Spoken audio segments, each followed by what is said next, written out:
Recevez où que vous soyez les sincères et chaleureuses salutations dans le joli nom du Seigneur Jésus-Christ. Aujourd'hui, nous allons parler de la fête de Noël. Et si plaît à Dieu, nous allons également nous intéresser à quelques pratiques ou doctrines qui n'ont rien à voir avec la foi chrétienne. Oui. Nous allons parler de Noël, du Père Noël. Et si plaît à Dieu, nous allons profiter pour nous intéresser également à certaines doctrines ou certaines pratiques qui n'ont rien à voir avec la foi chrétienne. Oui. Installez-vous confortablement. Si c'est possible, ayez un stylo et sur quoi noter. Et si ce n'est pas le cas, ouvrez attentivement vos cœurs, oui, et vos oreilles. Si vous n'avez pas quelque chose sur laquelle vous pouvez noter, ce n'est pas grave. Soyez attentifs, soyez attentives. Nous allons certainement passer d'agréables moments dans le cadre de cette émission. Vous connaissez la vérité vous rendra libre. Et dans Osée 4, verset 6, le Seigneur dit: mon peuple périt faute de connaissances. Mon peuple périt faute de connaissances. Cette émission n'appartient pas à une religion, ne fait pas la publicité d'une religion. Cette émission proclame uniquement la parole de Dieu. Et le seul livre qui m'inspire, c'est la Bible. Oui, c'est la Bible. Comme je l'ai annoncé, sans plus tarder, nous allons parler de Noël, du Père Noël. Et selon que le Seigneur va nous disposer, nous allons également parler des vêtements cléricaux, du cléricalisme, du sacerdotalisme. Nous allons parler des prières adressées aux saints. Nous allons parler de l'ordination. Nous allons parler des indulgences. Nous allons parler de l'utilisation des icônes, des chapelets ou des objets. Nous allons parler du célibat des prêtres. Nous allons parler de l'Assomption. Il y a beaucoup de choses qui nous intéressent. Beaucoup de choses. Le dogme de l'Immaculée Conception mariale, ainsi de suite. Il y a beaucoup de choses. De toutes les façons, ça sera selon que l'Esprit de Dieu va nous conduire. Et sans plus tarder, nous allons parler de Noël. Noël, littéralement, sa définition veut dire tout simplement naissance. Oui, naissance. Et quand on parle de naissance, forcément, c'est la naissance de quelque chose ou de quelqu'un. C'est la naissance de quelque chose ou d'une personne. Oui, c'est ça la définition la plus simple de Noël.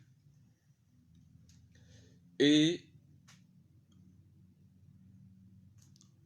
on nous a dit que c'est la naissance de Jésus-Christ, le 25 décembre, puisque Noël veut dire naissance. Et si on célèbre le 25 décembre comme le jour de naissance de Jésus-Christ, ça veut dire que Noël a un rapport direct avec Jésus-Christ. Et si Noël est le jour de la naissance de Jésus-Christ, le Père Noël, qui est-il? Qui est le Père Noël?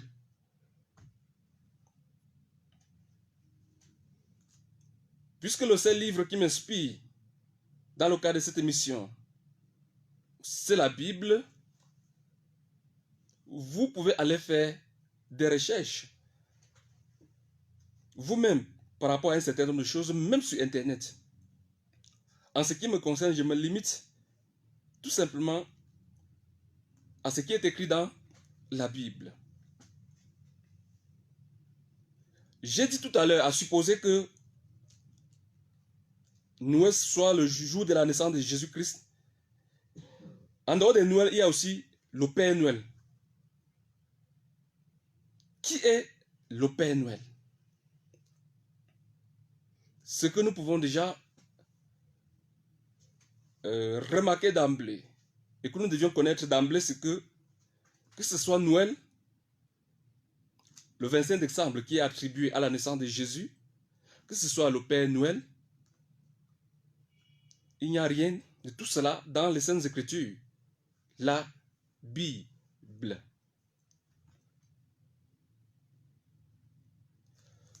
Certains diront, Jésus est quand même né. Oui, bien sûr, Jésus est né, comme tout le monde d'ailleurs. Et si Jésus est né, est-ce qu'il est vraiment né le 25 décembre? Première question.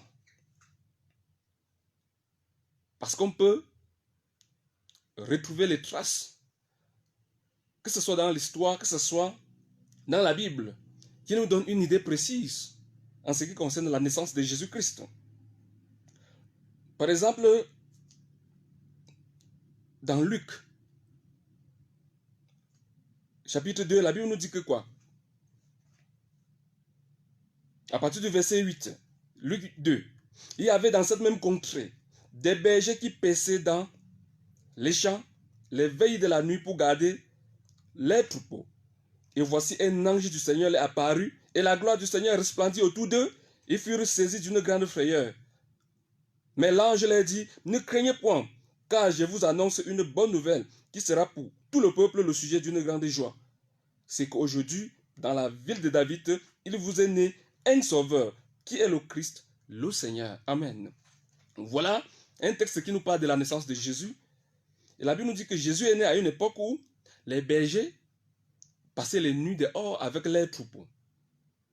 Et nous savons que pour pouvoir passer la nuit dehors avec son troupeau, il faut que le temps soit favorable.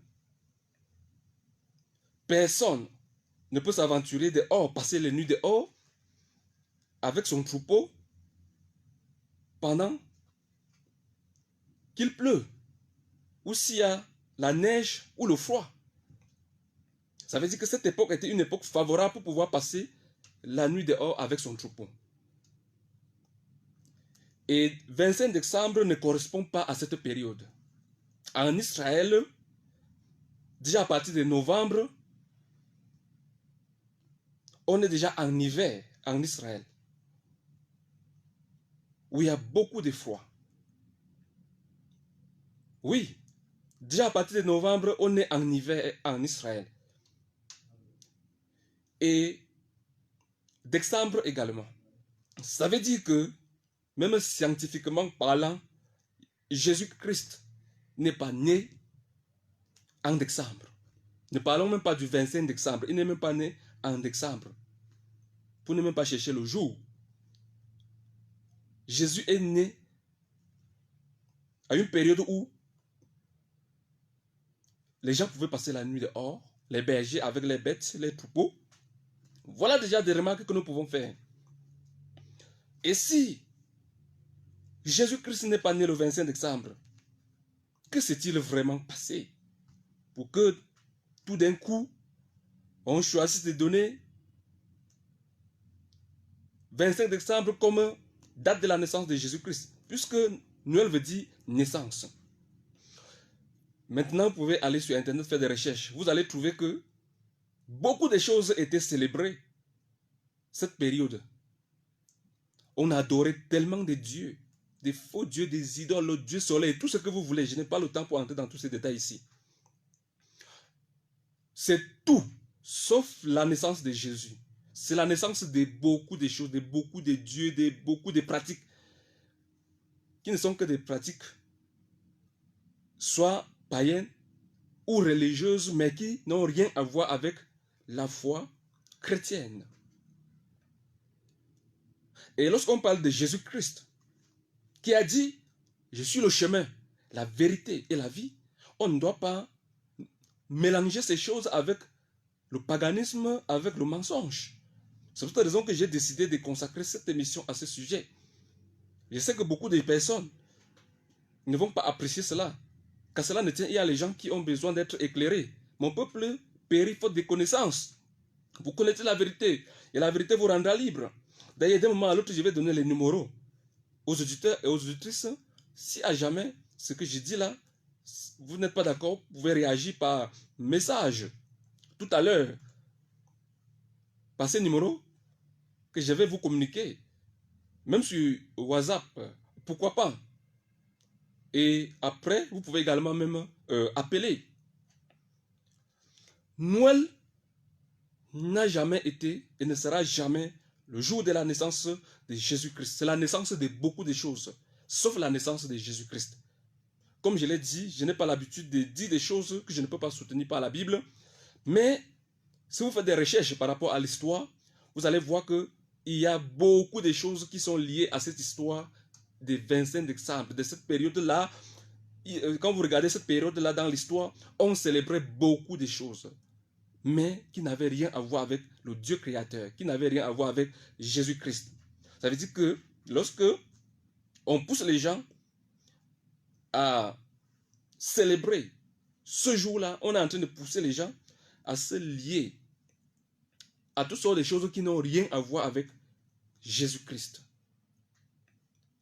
Et déjà, on nous parle de l'enfant Jésus. On fait même des représentations où on voit Jésus comme une poupée dans une crèche. Tout ça, c'est du n'importe quoi. Et on va parler de l'enfant Jésus. C'est quel genre de Jésus qui est enfant chaque année? Si vous suivez ce genre de Jésus qui est enfant chaque année, vos vies ne peuvent pas être transformées, vous ne pouvez pas être sauvés. Parce que ça n'a rien à voir avec le Jésus de la Bible. Et dans 2 Corinthiens, chapitre 11, l'apôtre Paul dit, prenez garde, que personne ne vous séduise. Il ne faut pas que vous acceptiez les gens qui vont venir vous parler d'un autre Jésus. Ça veut dire qu'il y a plusieurs Jésus qui n'ont rien à voir avec le Jésus de la Bible. Le Jésus qui est toujours enfant, chaque année n'est pas le Jésus de la Bible. Le Jésus de la Bible, présentement que nous parlons, il est le roi des rois, il est le Seigneur des seigneurs, il est Alpha, il est Oméga, il est le maître de l'univers. Voilà le vrai Jésus de la Bible. Si vous vous tournez vers lui, vous serez sauvés, vous serez délivrés. Il a la solution et il est la solution. Mais le Jésus bébé, le Jésus que l'on représente dans des crèches, avec toutes sortes de choses qui n'ont rien à voir avec la parole de Dieu, vous ne pouvez pas être sauvé en suivant ce Jésus-là. Et maintenant, comme cela ne suffisait pas, on va ajouter le Père Noël, qui soi-disant va venir donner les cadeaux. Et lorsqu'on essaie de regarder le mensonge qu'il y a tout autour de cette histoire, on comprend clairement qu'il n'y a rien qui a un rapport avec le Dieu de la Bible, le Seigneur Jésus. Parfois, les parents achètent eux-mêmes les cadeaux. À une certaine heure, ils partent déposer les cadeaux quelque part. Et quand les enfants se réveillent,